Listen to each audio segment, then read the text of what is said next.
Hi, today we'll see the dimension reduction chapter.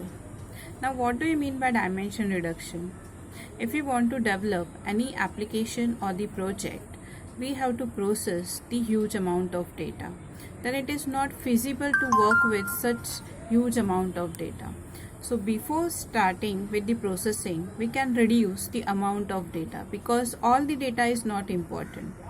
So we can apply the different dimension reduction techniques and we extract only the important data, and that is called as the dimension reduction techniques.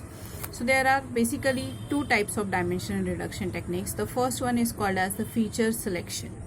Now feature selection is what? Suppose we are having D number of features, then out of this D number of features we select only the K important features. For the feature selection, the method used is called as the subset selection. Now what is subset selection? Suppose there are D number of features are present, then we are having 2 raised to D possible subsets. Then it is impossible to cover this 2 raised to D possible subsets. So we need some heuristic. Heuristic means we need some functions, and that functions are called as the forward search or the backward search. Now first we'll see forward search. Forward search means what? We'll start with the empty set of features, then we add the features one by one to this set, and we estimate the classification or the regression error for that added specific feature. Then we have to select the feature that gives the maximum improvement in error, and we have to stop this process when no significant improvement is there. The second method is called as the backward search method. Here we start with the complete set of features, that is set size of T. Then we have to remove the features one by one and we calculate the classification and the regression error, and we have to drop the features with smallest impact on error. So this is regarding feature selection. The second method is called as the feature extraction. Here feature extraction means what? If we are having D number of features, then out of this D number we extract K number of features. There are two famous methods of feature extraction. One is the principal component analysis and second one is the independent component analysis. So first we'll see the principal component analysis method. Now we'll see this method with the help of example so that you can easily understand. So suppose the X data is given and the Y data is given. Now the first step is you have to calculate the X mean and Y mean. X mean means addition of all the X values divided by the number of values. Similarly, we have to find out Y mean. Then second step is we have to calculate the covariance matrix. Now what is covariance matrix? The covariance matrix is used to represent the correlation that exists between this data. So this is the correlation between X and X, correlation between X and Y, Y and X, and Y and Y. Then how to calculate these values? See here, the CXX is calculated as summation of X minus X mean square divided by N minus 1.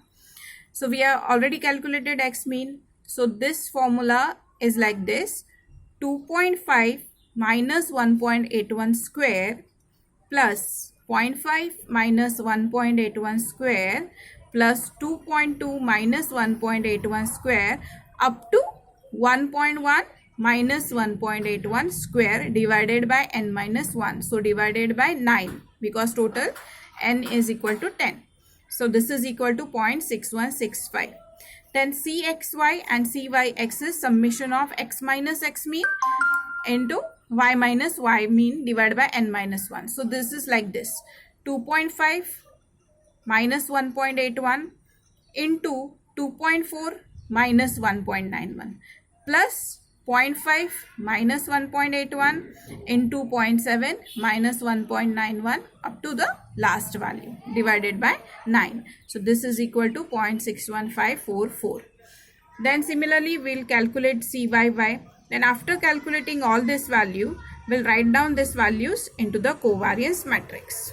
Then After calculating the covariance matrix, the next step is we have to find out the lambda. The lambda represent the eigenvalues.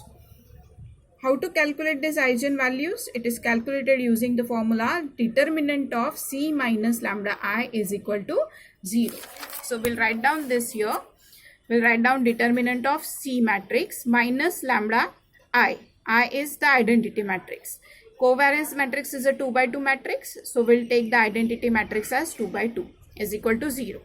Then we'll open this bracket. So this becomes 0.6165 minus lambda. 0.6154 minus 0, so as it is. 0.61544 minus 0, so as it is. 0.7165 minus lambda is equal to 0. Then we solve this determinant, that is this into this minus this into this is equal to 0. So we'll get one quadratic equation. Solve that quadratic equation, we'll get two roots, that is lambda 1 and lambda 2. Then for each eigenvalue, we are having one eigenvector. So there are two eigenvalues. So we are having two eigenvectors. So we'll calculate the eigenvectors now. So for lambda 1, we will find V1.